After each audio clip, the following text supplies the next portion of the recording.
At this time, I would like to welcome Dr. Dana Morris Dixon, Senator, the Honorable Dr. Dana Morris Dixon. She will be addressing several matters related to her portfolio. She's Minister without portfolio with responsibility for digital transformation here at the Office of the Prime Minister. There's been a WhatsApp that's been circulating with a lot of misinformation and disinformation. And it is really very disconcerting to see WhatsApps like this.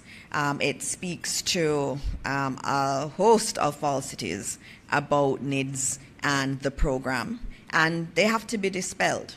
And I will start by noting that NIDS and getting the national ID, the digital ID, is a voluntary exercise. And we're seeing this more and more in our country and generally in the world too. We see these efforts at misinformation and disinformation, and it is very important that we counter it. And so I say this morning that there is absolutely no truth to what has been put in this WhatsApp that says that if you do not have your NIDS ID, you cannot access government services. Government services are the rights of every single Jamaican.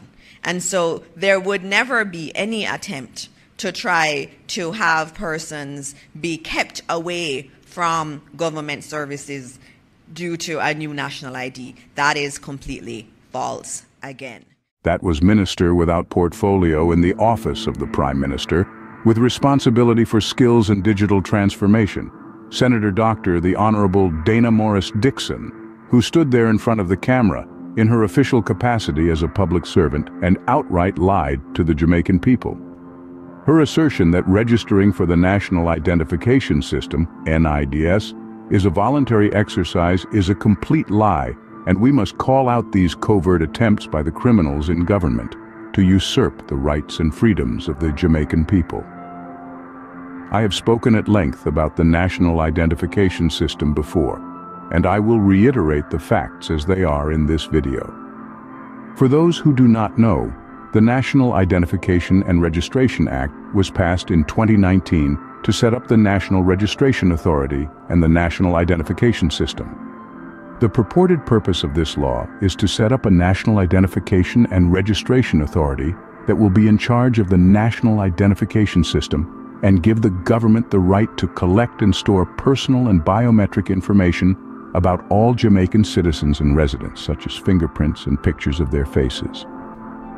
This data will be stored in a national identification database, which will be used to verify people's identities, particularly when carrying out activities such as voting, banking, or receiving government assistance. When Senator Dr. the Honorable Dana Morris Dixon said that registering for the National Identification System is a voluntary exercise, she was engaging in information warfare. Of course, the initial rollout of this new ID will be voluntary. But we all know that statutes and ordinances can be amended or changed at the whim of the government, and that is exactly what they will do. Everyone had a guaranteed constitutional right to freedom of movement until the government decided that we all had to stay in our own homes for 2 years because we weren't essential. And even if we believe that the law is very clear that no one has to get this. It is on a voluntary basis. So the government will never say that you have to do it, or if you don't do it, there is a fine or there is any kind of threat of arrest. That is absolutely false. And so anyone who sees WhatsApp messages like this going around really need to delete them, and also to note to the person who has sent it that this is false information.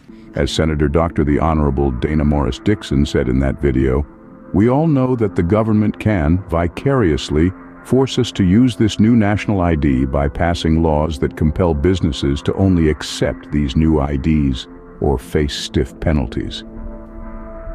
This is exactly what happened during the 2020 pandemic.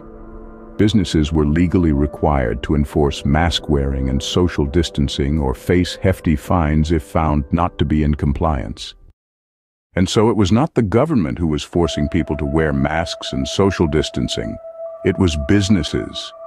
So, while the government was in the public encouraging us to wear masks and social distance for our own good, while appearing to give the impression that it was voluntary, the same government passed laws forcing businesses to adopt strict pandemic policies that infringed on the rights and freedoms of every Jamaican. Even now, there are businesses that, as part of their hiring policy, require all new hires to present a COVID vaccine certificate and agree to adhere to any future quarantine or lockdown, mask wearing, and vaccination mandate.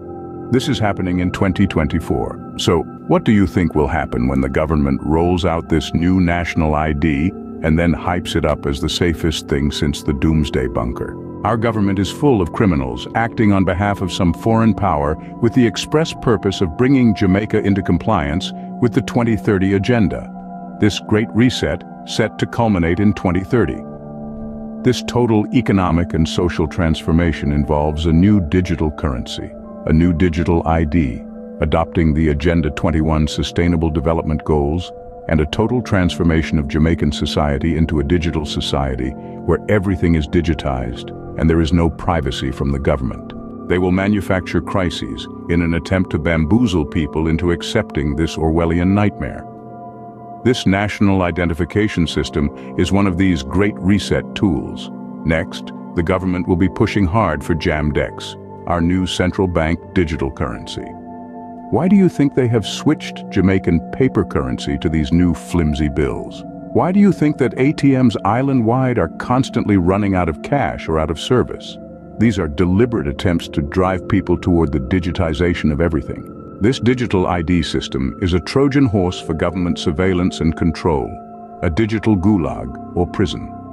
It is a big threat to privacy and personal freedom, and rife with potential for abuse.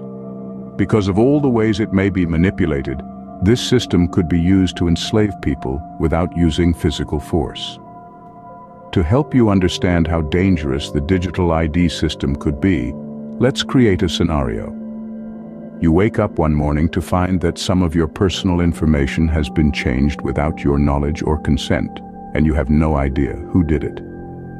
Due to the fact that the government has access to your biometric data, such as fingerprints and facial scans, the digital ID system makes it possible for this to happen. In the past, if the government wanted to change something about your physical ID, you had to get a new ID by going to a government office, filling out the paperwork, and getting a new ID. Even though going through this process is not particularly convenient, doing so ensures that you are kept informed of any alterations that are made to the data you have. Now let's go back to the situation. The government has changed your information, and now your ID card says you have a criminal record. You are also being accused of crimes you did not commit. You wouldn't find out that they changed your personal information until you went somewhere and the staff asked you for your ID. At this point, they call the police on you and have you arrested. At first, you're confused and maybe frightened. But this is a very real possibility, especially for people like us who are speaking out against the government. Since the government put the information there, and we already know that people will believe anything the government says, even if you tried to clear your name, nobody would believe you. The evidence will show that you were at the scene of the crime, and the digital ID system confirms it.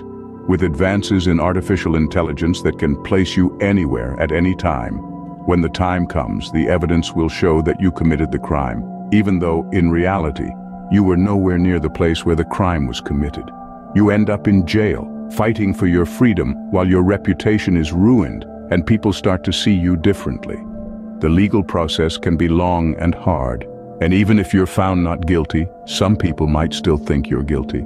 This is the frightening potential of the digital ID system, and I have no doubt that they will use it for the same purpose that I described. But I am aware that you may think that what I'm saying is crazy talk or alarmist behavior. The government can make up evidence against anyone it wants, shut down anyone's voice if it thinks it's necessary, and even kill anyone who threatens its power and authority. Remember, with digital IDs, they will know where you are at all times because your geolocation will be tracked and traced in real time. And if the government knows where you are every single moment of every single day, then it is easy for them to take you out and make it look like an accident or a robbery gone bad or whatever method they deem appropriate, And this is just the tip of the iceberg because, as we already know, there are fates far worse than death. I cannot stress enough how vitally important it is for us to pay attention to what our government is doing now, more than ever. Our concerns about this digital ID system are not far-fetched. They are real, and these are the intended purposes of this new digital surveillance system. It has nothing to do with the fanciful conveniences that they talk about.